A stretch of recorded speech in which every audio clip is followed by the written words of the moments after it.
그날은 유독 가을볕이 따가운 일요일 오후였다. 민석은 오랜만에 아내 지원의 차를 세차해 주기로 마음먹었다. 지원은 중견 제약회사의 홍보팀 과장으로 평소 회사 일이 너무 고되다며 주말이면 파초처럼 쓰러져 잠들기 일쑤였다. 남편으로서 미안한 마음도 컸고 평소 결벽증에 가까울 정도로 깔끔한 아내의 성격을 알기에 세차는 민석이 자처한 작은 서비스였다. 진공 청소기로 실내 바닥의 먼지를 빨아들이던 중이었다.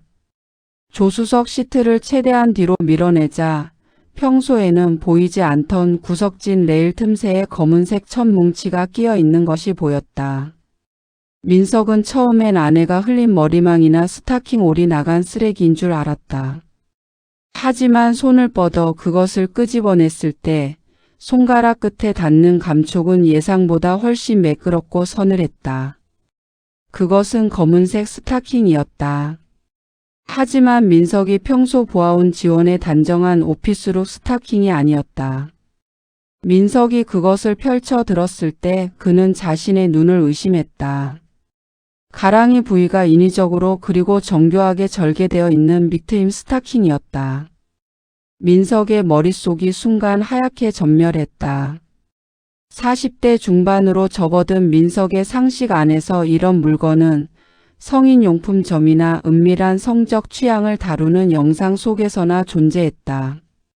결혼 7년 차 지원은 남들 앞에서는 누구보다 유능하고 도도한 커리어우먼이었고 집에서는 피곤해 저런 민석의 손길조차 귀찮아하던 여자였다. 그런 그녀의 차에서 그것도 조수석 깊숙한 곳에서 이런 외설적인 물건이 발견되었다는 사실은 민석의 세계관을 밑바닥부터 뒤흔들었다. 내 아내가 이걸 신었다고? 아니면 누가 아내 차에 탔던 거지? 심장이 갈비뼈를 뚫고 나올 듯 요동쳤다. 민석은 떨리는 손으로 스타킹을 다시 살폈다. 올이 나간 흔적 하나 없이 팽팽했고 미세하게 아내가 즐겨 쓰는 고가의 우디향 향수 냄새가 배어 있었다. 민석은 본능적으로 직감했다. 이것은 누군가 실수로 흘린 쓰레기가 아니라 이 차 안이라는 폐쇄된 공간에서 벌어진 어떤 은밀하고도 격렬한 행위의 잔재라는 것을. 민석은 한참 동안 그 스타킹을 쥐고 멍하니 앉아 있었다. 분노보다 앞선 것은 공포에 가까운 의구심이었다. 내가 알던 지원이 정말 맞나? 라는 질문이 꼬리에 꼬리를 물었다. 그는 차가운 이성을 간신히 붙잡고 스타킹을 원래 발견했던 위치 그대로 아무 일도 없었다는 듯 밀어넣었다. 집으로 돌아오자 지원은 거실 소파에서 태연하게 노트북으로 업무 메일을 확인하고 있었다. 안경 너머로 보이는 그녀의 눈동자는 평소처럼 지적이고 고요했다. 그 고요함이 민석의 목을 조르는 것 같았다. 여보 세차 다 했어? 고생했네. 날씨 덥지? 지원이 고개를 들어 웃으며 물었다. 그 미소 뒤에 숨겨진 구멍, 그 스타킹에 벌어진 틈새가 민석의 눈에는 선명하게 겹쳐 보였다. 민석은 애써 침착함을 유지하며 대답했다. 생각보다 먼지가 많더라. 조수석 밑까지 싹 후었어. 민석의 말에 지원의 눈동자가 아주 찰나 파르르 떨린 것을 민석은 놓치지 않았다. 그녀는 곧바로 시선을 노트북으로 돌리며 대수롭지 않게 대꾸했다. 아 그래? 너무 무리하지 말지. 나중에 내가 맡기려고 했는데. 다음 날 아침 민석은 일부러 아침 일찍 출근하는 척하며 지하 주차장 기둥 뒤에 숨었다. 지원은 평소보다 조금 일찍 차에 올랐다. 그녀는 시동을 걸자마자 조수석 아래를 손으로 더듬는 듯 몸을 숙였다. 잠시 후 그녀의 손에는 어제 그 검은 뭉치가 들려 있었다. 지원은 그것을 확인하자마자 마치 오물이라도 발견한 듯 서둘러 자신의 명품 가방 깊숙이 집어넣고는 서둘러 주차장을 빠져나갔다. 민석은 벽을 짚고 간신히 버텼다. 아내는 그 물건의 존재를 알고 있었다. 그리고 남편이 세차를 했다는 말을 듣고 공포에 질려 증거를 인멸한 것이다. 그날 이후 민석의 일상은 지옥으로 변했다. 아내의 모든 행동이 연극처럼 보였고 그녀가 퇴근 후 나누는 오늘 회의가 길었어라는 말들이 모두 추악한 거짓말로 들렸다. 민석은 이제 눈을 감고 외면할 수 있는 단계를 넘어섰음을 깨달았다. 그는 며칠간 고민 끝에 평소 알고 지내던 지인을 통해 은밀하게 움직이는 탐정 사무소를 소개받았다. 좁고 어두운 사무실에서 만난 탐정은 민석이 내민 사진 스타킹을 발견했을 때 몰래 찍어둔 사진을 보더니 입가에 비릿한 흥미를 띄웠다. 이건 단순한 바람이 아닙니다, 선생님. 이런 취향을 공유한다는 건 관계가 아주 깊거나 아주 대담하다는 뜻이죠. 사모님 직장이 제약회사라고 하셨죠? 거기 영업직이나 마케팅 쪽 놈들이랑 엮이면 골치 아픈데. 민석은 피가 나도록 입술을 깨물며 서류에 서명했다. 누구든 상관없습니다. 아내가 누구와 어디서 무엇을 하는지 단 하나도 빠짐없이 파헤쳐 주십시오. 제 눈으로 직접 확인해야겠습니다. 민석의 복수는 이제 막 시동을 걸었다. 아내가 그토록 철저하게 숨기려 했던 그 스타킹의 틈새로 민석은 그녀의 추악한 진실을 향해 깊숙이 파고들 준비를 마쳤다. 탐정의 조사는 민석의 예상보다 훨씬 빠르고 노골적이었다. 아내 지원이 출근하는 뒷모습을 보며 민석은 습관적으로 휴대폰을 확인했다. 탐정이 공유해준 실시간 위치 추적기는 지원의 차가 회사 건물 지하 주차장으로 들어가는 것을 알렸다. 하지만 점심시간이 지나자마자 지원의 차는 다시 움직이기 시작했다. 그녀가 향한 곳은 회사 인근의 화려한 카페도 거래처도 아니었다. 민석은 사무실 화장실 칸막이 안으로 들어가 탐정이 전송한 압축 파일을 풀었다. 첫 번째 사진은 지원이 회사 정문에서 한 남자와 나란히 서 있는 모습이었다. 남자는 훤칠한 키에 맞춤 수트를 입은 세련된 인상이었다. 민석도 안면이 있는 인물 지원의 팀 상사인 박 팀장이었다. 이 친구 업계에서도 알아주는 마당발의 바람둥이더군요. 탐정의 음성 메모가 흘러나왔다. 민석은 사진 속 두 사람의 거리를 유심히 살폈다. 공적인 동료라고 하기엔 어깨와 어깨 사이의 간격이 너무나 좁았다. 지원의 손은 자연스럽게 그의 팔꿈치 근처에 머물러 있었다. 이어지는 사진들은 민석의 심장을 얼음장으로 만들었다.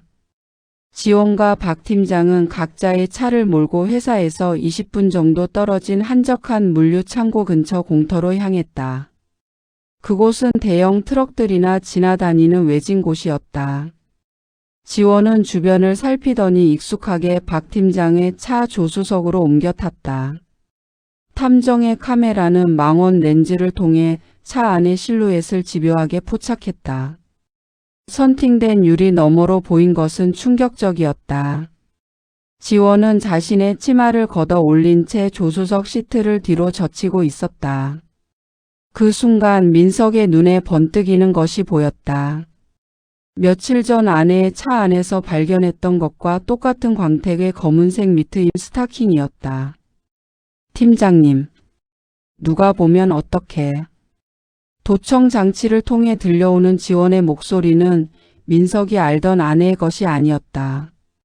그것은 욕망에 찌든 한 번도 들어본 적 없는 외설적인 교성이었다.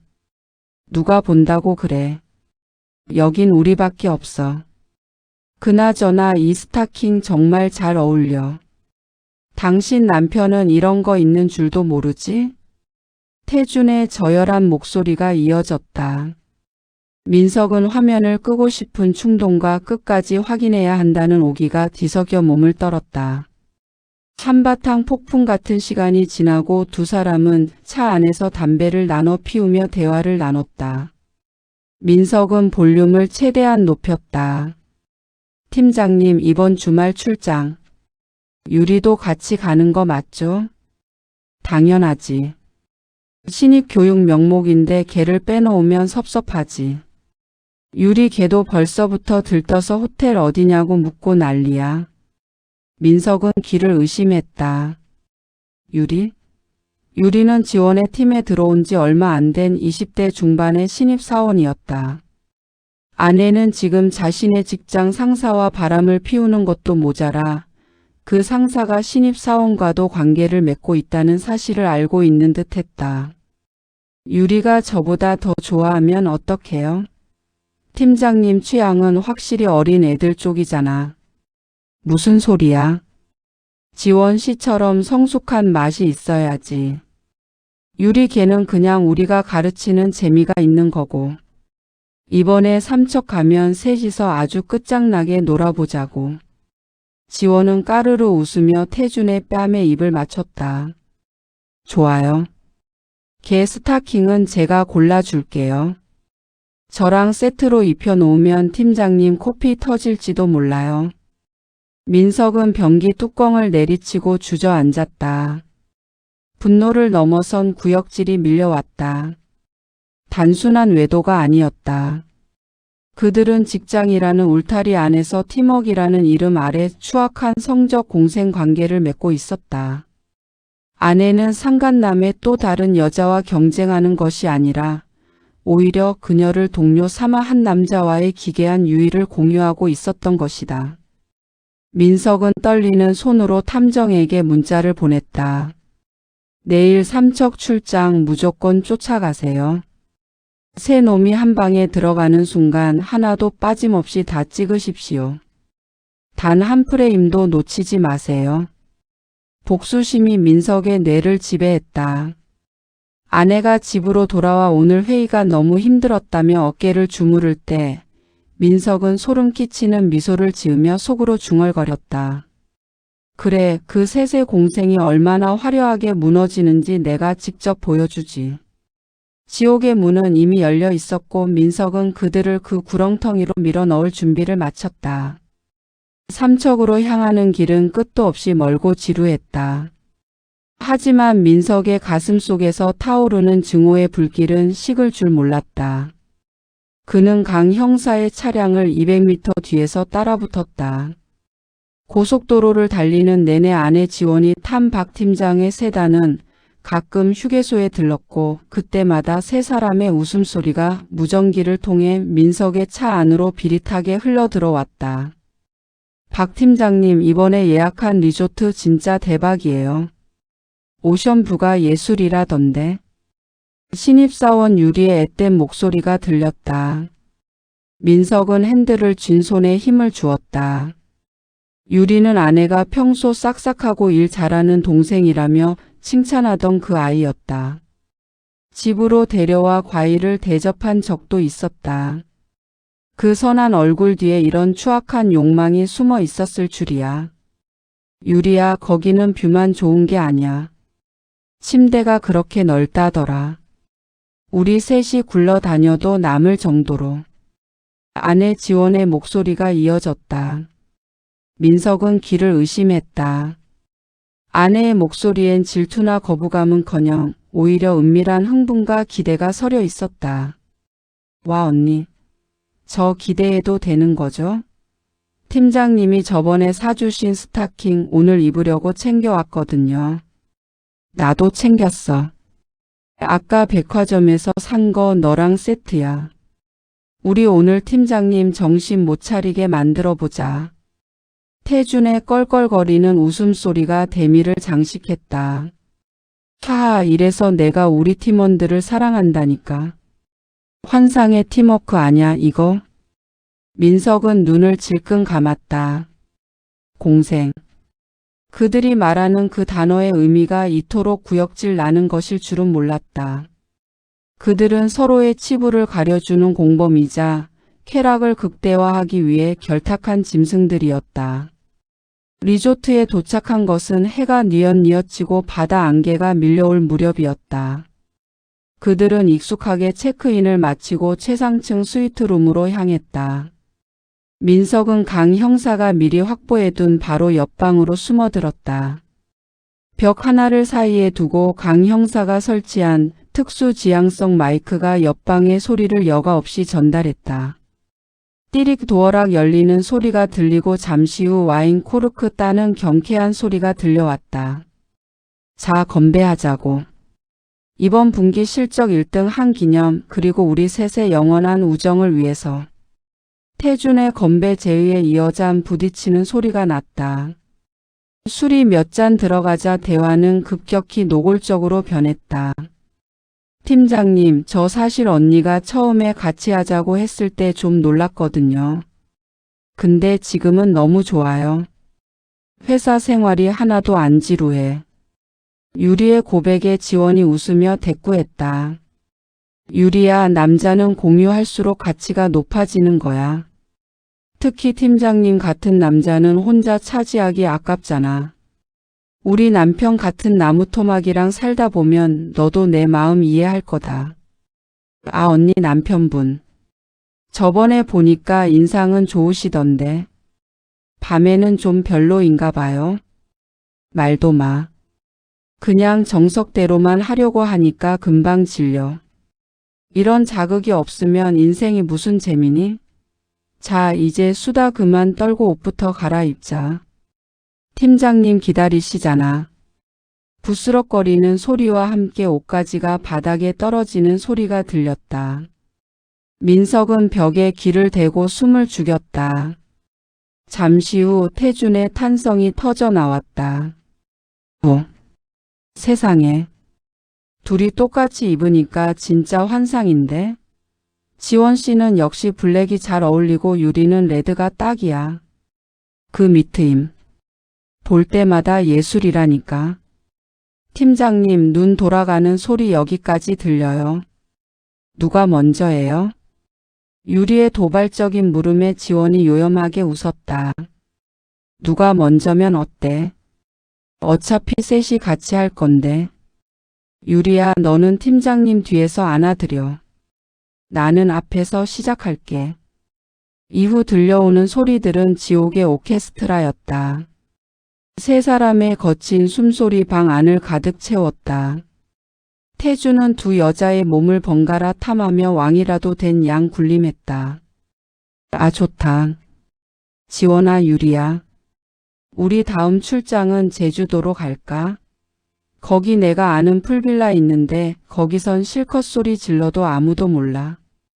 팀장님, 저 벌써 다음 출장이 기다려져요. 민석은 바닥에 주저앉아 머리를 감싸 쥐었다. 자신의 아내가 자신이 믿었던 후배와 함께 자신이 아는 상사에게 안겨져도록 추악한 대화를 나누고 있다는 사실이 현실처럼 느껴지지 않았다. 그들은 서로의 몸을 탐하는 것에서 그치지 않고 민석이라는 존재를 비웃고 조롱하며 그들의 쾌락을 완성하고 있었다. 강 형사님 준비됐습니까? 민석이 무전기에 대고 낮게 깔린 목소리로 물었다. 예, 선생님. 모든 대화 내용 녹음 완료됐고 테라스 쪽 초소형 카메라로 영상도 확보 중입니다. 아주 적나라하네요. 인간이 아니군요, 저것들은. 강 형사의 목소리에도 혐오감이 서려 있었다. 민석은 천천히 자리에서 일어났다. 이제 관람의 시간은 끝났다.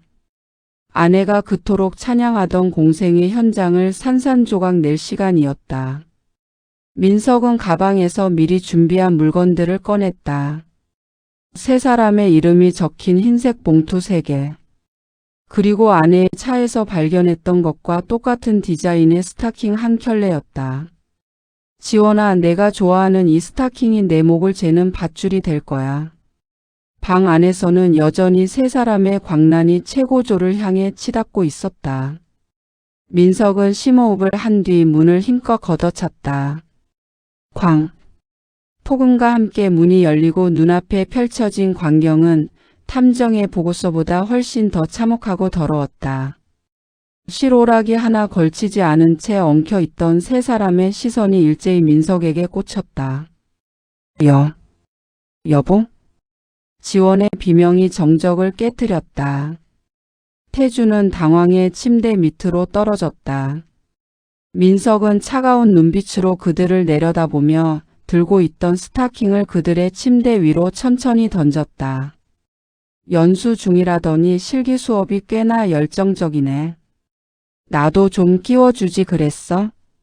민석의 목소리가 리조트 방 안을 얼음처럼 얼어붙게 만들었다. 짐승들의 시간은 끝났고 이제 처절한 심판의 시간이 시작되고 있었다. 침묵이 감도는 방 안, 공기는 비릿한 채취와 알코올 향, 그리고 뒤늦게 터져나온 공포로 뒤섞여 질척거렸다. 민석은 침대 끝에 걸터 앉아 있는 아내 지원을 응시했다. 그녀의 다리에 흉측하게 감긴 검은색 미트임 스타킹은 이제 유혹의 도구가 아니라 그녀의 영혼을 올가맨 올가미처럼 보였다. 여보 제발. 일단 내 말 좀 들어봐. 이게 그러니까. 지원이 떨리는 손으로 바닥에 떨어진 셔츠를 집어 몸을 가리려 했다. 민석은 발로 그 셔츠를 멀리 차버렸다. 듣고 있었어. 벽 너머로 아주 생중계를 하더군. 내가 나무 토막이라 질린다며? 그래서 이렇게 살이 맞닿는 팀워크가 필요했던 거고? 민석의 나지막한 음성에 지원은 입을 다물었다. 옆에서 이불을 뒤집어 쓰고 흐느끼던 유리와 바지를 주워 입기에 급급하던 태준의 움직임도 멈췄다. 태준은 전형적인 기회주의자답게 상황을 수습해 보려 애써 태연한 척 입을 열었다. 민석 씨 일단 진정하고 앉으시죠. 성인 남녀 사이에 벌어진 일입니다. 우리가 좀 과했던 건 인정하지만 이렇게 무단으로 들어오시는 건. 성인 남녀? 민석이 태준의 말을 가로채며 자리에서 일어났다. 그는 천천히 태준에게 다가가 그의 멱살을 움켜쥐었다. 태준의 눈에 순식간에 공포가 서렸다. 내 아내랑 내 밑에 있는 신입사원까지 데리고 놀면서 성인 남녀의 사생활을 운우네. 내가 말하는 그 사생활이 내 직장과 내 가족 앞에서도 당당할 수 있는지 어디 한번 보자고. 민석은 주머니에서 스마트폰을 꺼내 화면을 그들 앞에 보였다. 화면 속에는 강 형사가 실시간으로 전송한 고화질 영상들이 재생되고 있었다. 세 사람이 뒤엉켜 짐승처럼 울부짖던 그 적나라한 현장들이 소리까지 생생하게 흘러나왔다. 이거 어떻게? 유리가 사색이 되어 중얼거렸다. 민석은 차갑게 미소 지었다. 너희가 여기서 샴페인 터뜨릴 때 나는 너희 회사 게시판이랑 감사팀 이메일 주소를 땄어. 그리고 박 팀장 내 와이프 휴대폰 번호 알아내는 게 생각보다 쉽더라. 너희 제약회사 영업직들이 인맥 하나는 끝내주잖아. 태준의 안색이 잿빛으로 변했다. 그는 무릎을 꿇으려다 침대 모서리에 부딪혀 볼품없이 고꾸라졌다. 민석 씨 제발. 제가 잘못했습니다. 지원 씨가 먼저 유혹한 겁니다. 진짜예요. 유리는 그냥 분위기에 휩쓸린 거고. 제발 직장에만은 알리지 말아주세요. 애가 둘입니다, 저. 팀장님, 지금 뭐라고 하시는 거예요? 언니랑 저한테 먼저 제안하신 건 팀장님이잖아요. 유리가 소리를 지르며 태준을 쏘아보았다. 공생이라 자부하던 그들의 기괴한 결속은 파멸의 그림자가 들이우자마자 추악한 진흙탕 싸움으로 변질되었다. 지원은 그 광경을 멍하니 바라보다가 민석의 구두 근처로 기어왔다. 여보, 내가 미쳤었어. 회사 생활이 너무 답답해서 잠깐 자극이 필요해서 그랬던 거야. 다시는 안 그럴게. 한 번만, 딱 한 번만 용서해줘. 자극? 그 자극을 위해 너는 내 7년을 쓰레기통에 쳐넣었어. 내가 신던 그 스타킹의 구멍처럼 내 인생도 이제 메울 수 없는 구멍이 난 거야. 민석은 지원의 손을 차갑게 뿌리쳤다. 그리고 가방에서 서류 뭉치를 꺼내 탁자 위에 던졌다. 이혼 서류야. 재산 분할? 꿈도 꾸지 마. 유책 배우자로서 내가 가진 아파트 지분이랑 예금 전부 위자료로 내놓고 몸만 나가. 안 그러면 이 영상 내 친정 부모님 퇴직 기념회 때 대형 스크린으로 틀어버릴 거니까. 지원의 얼굴이 무너져 내렸다. 그녀의 부모는 딸이 대기업 과장이라며 동네방네 자랑하고 다니는 고지식한 노인들이었다. 민석은 그들의 약점을 정확히 꿰뚫고 있었다. 그리고 정유리 씨. 민석의 시선이 유리에게 꽂혔다. 유리는 고개를 들지 못한 채 어깨를 들썩였다. 당신 부모님은 딸이 서울 가서 대기업 다니며 효도하는 줄 알겠지. 내일 아침이면 당신 고향 집으로 소장이 날아갈 거야. 박 팀장 아내의 상간녀 위자료 청구 소송. 그리고 당신이 다니는 회사는 내일부터 지옥이 될 거야. 박 팀장이랑 당신, 그리고 내 아내까지 3명의 공생 일지가 전 직원의 사내 메일로 발송될 예정이거든. 아저씨, 제발요. 저 이제 겨우 취직했어요. 제발 살려주세요. 유리가 발악하듯 울부짖었지만 민석은 눈 하나 깜짝하지 않았다. 그는 이미 인간으로서의 동정심을 삼척의 그 어두운 바다 밑바닥에 던져버리고 왔다. 민석은 마지막으로 태준을 향해 몸을 숙였다. 박 팀장, 당신 와이프한테는 이미 문자가 갔을 거야. 지금쯤 당신 집 번호키 비밀번호가 바뀌어 있겠지. 당신이 그렇게 좋아하던 팀워크의 결과물을 이제 사회와 가정에서 온몸으로 받아내봐. 민석은 미련 없이 방을 나섰다. 등 뒤로 3사람의 울음소리와 서로를 원망하는 고함이 뒤섞여 들려왔다. 복도를 걸어 나오는 민석의 발소리는 유독 크고 선명하게 울렸다. 일주일 뒤 지원의 회사는 발칵 뒤집혔다. 민석이 보낸 증거들은 반박의 여지가 없는 치명타였다. 박 팀장과 지원은 해고 절차를 밟았고 유리는 스스로 사표를 내고 잠적했다.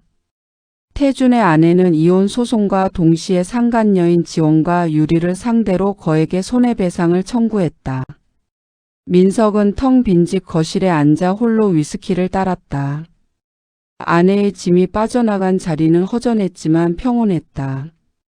며칠 전 지원에게서 온 죽고 싶다는 메시지는 읽지도 않고 삭제했다.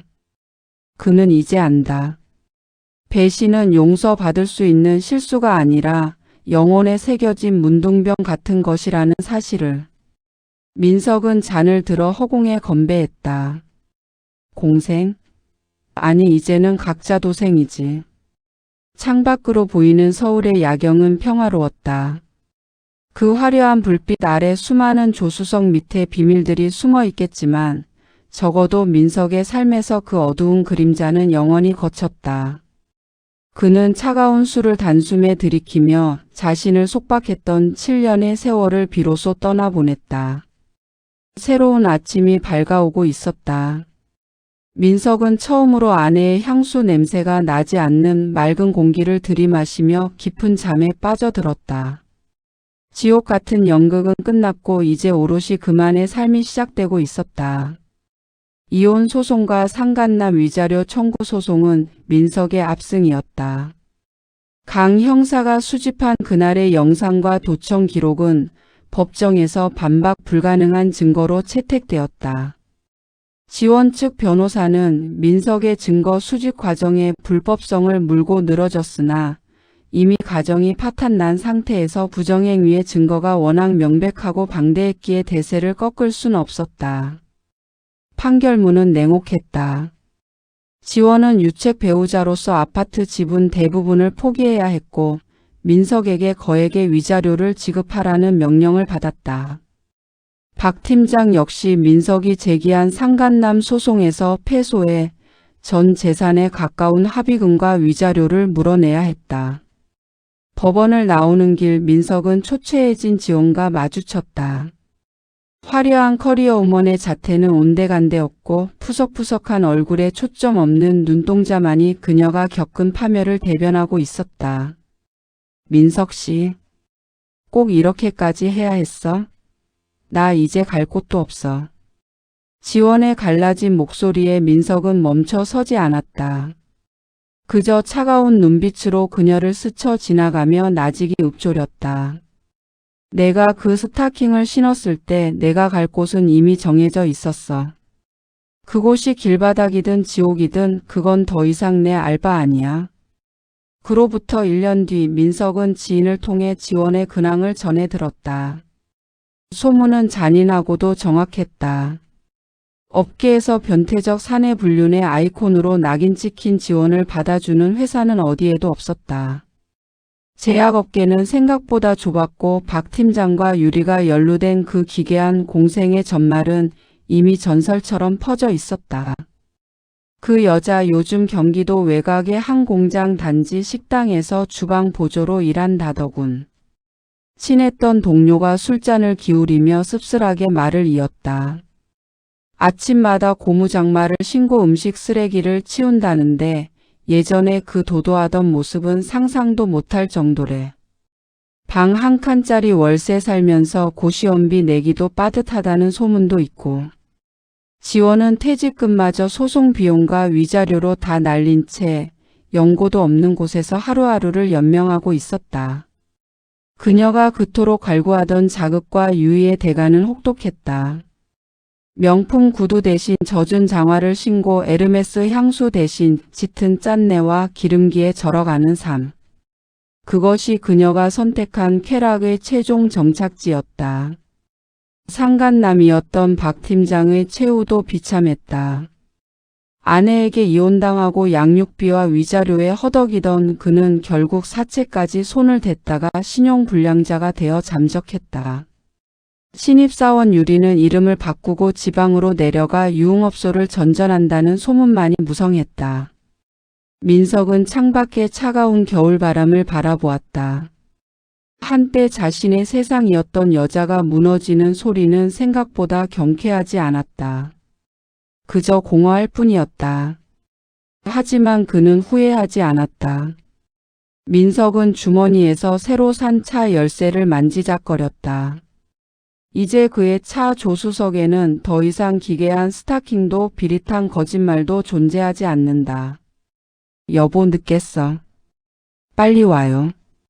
조수석 문을 열며 환하게 웃는 이제는 새로운 인연이 된 여자의 부름에 민석은 짧은 회상을 털어내고 운전석에 올랐다. 과거의 잔해는 눈 속에 덮여 사라졌고 민석의 차는 이제 거짓 없는 진실만을 실은 채 깨끗한 눈길 위를 달리기 시작했다. 배신의 끝은 파멸이었고 인내의 끝은 비로소 찾아온 평온이었다. 이혼 판결이 확정되고 위자료와 소송 비용으로 전 재산을 털린 지원에게 남은 것은 오직 허울뿐인 이름 썩 자와 한때 능력 있는 영업과장이라 불렸던 시절의 빛바랜 명함첩뿐이었다.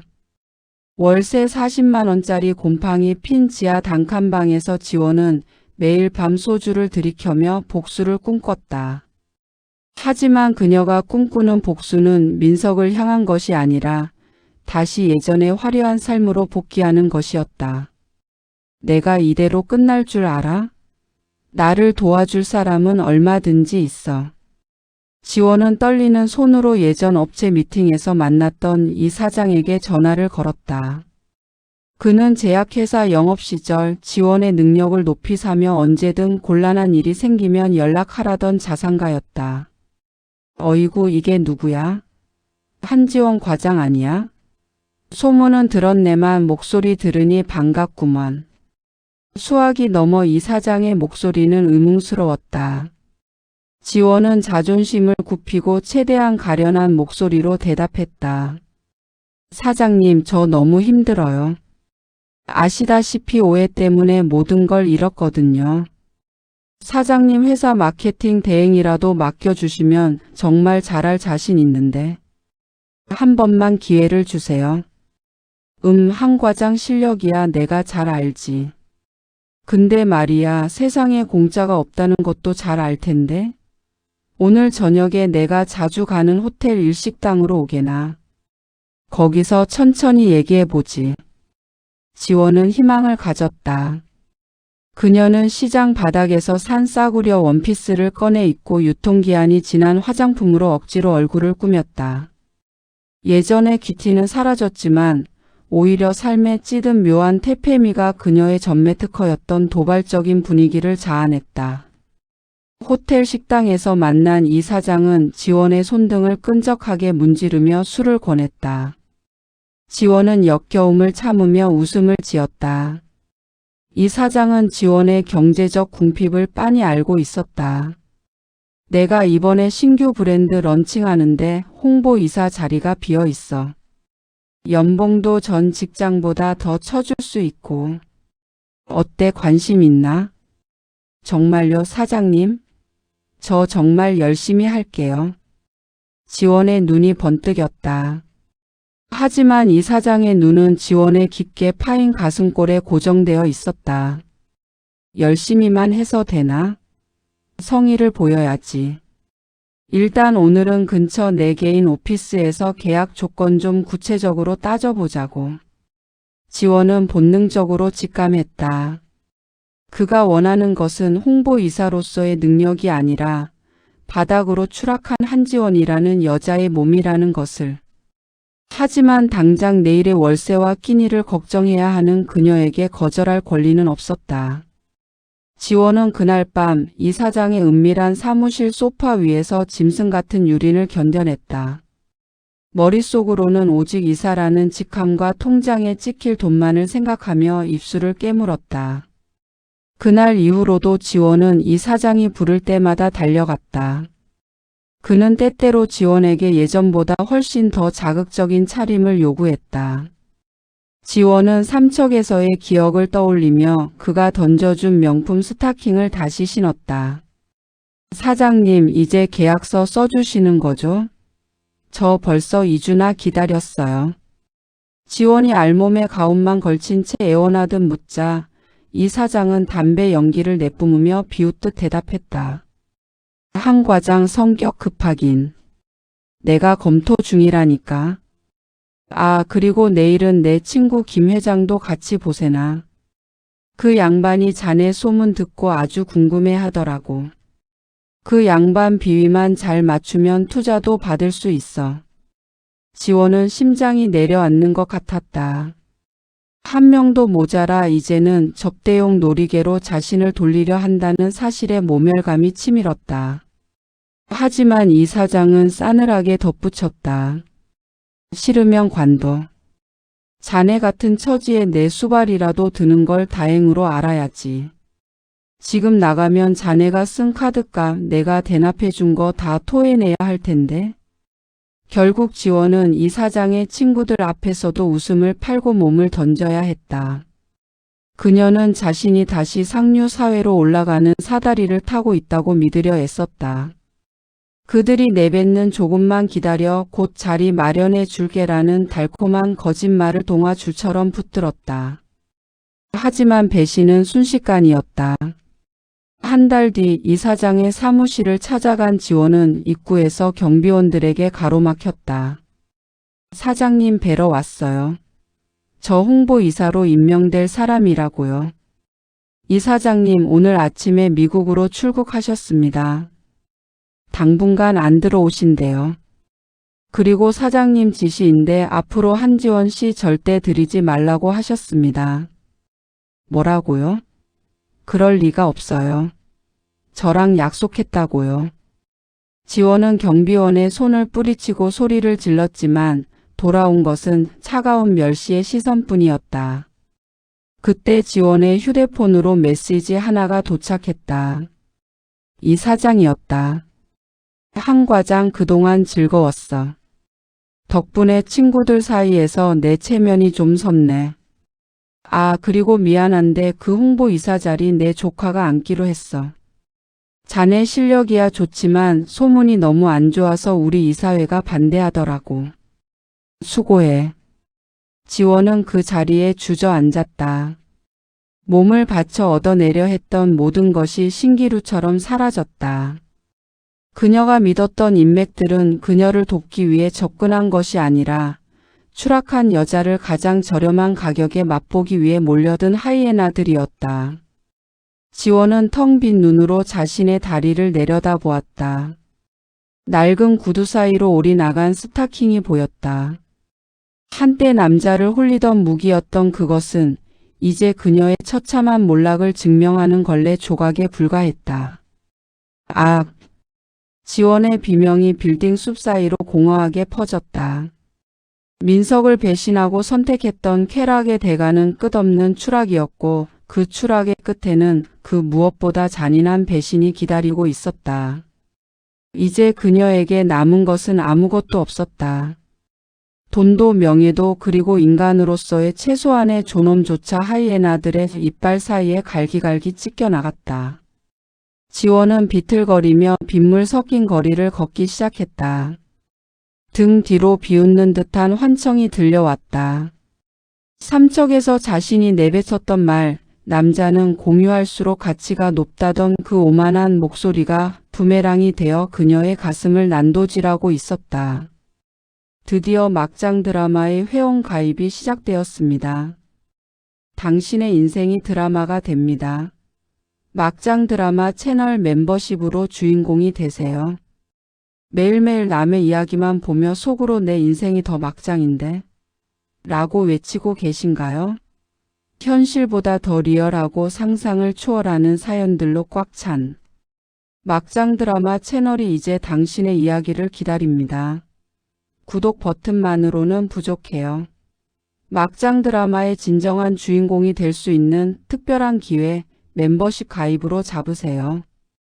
1단계 막장 2플러스로 특권을 누리세요. 월 1990원. 월 1990원 커피 한 잔 값으로 평범한 시청자에서 특별한 멤버가 됩니다.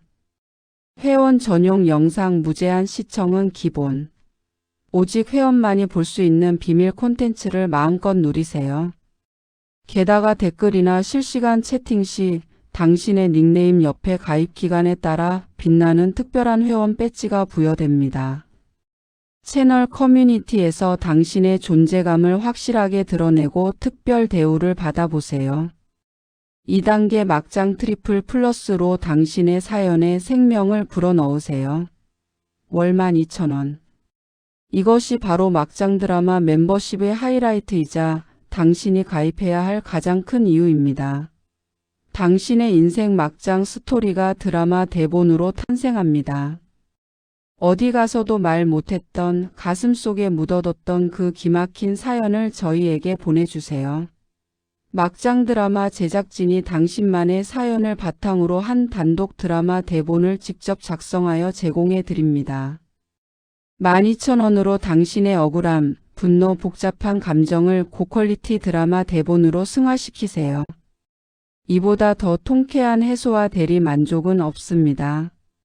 월 12,000원으로 평생 잊지 못할 당신만의 막장 드라마를 소유하고 일상의 스트레스를 폭발적으로 해소하세요. 지금 바로 아래 버튼을 눌러 당신의 레벨을 선택하고 막장 드라마 채널의 진짜 주인공이 되어 보세요. 지금 보시는 영상을 보실 수 있습니다. 지금 바로 가입 버튼 눌러주세요. 여러분의 가입은 저에게 큰 힘이 됩니다.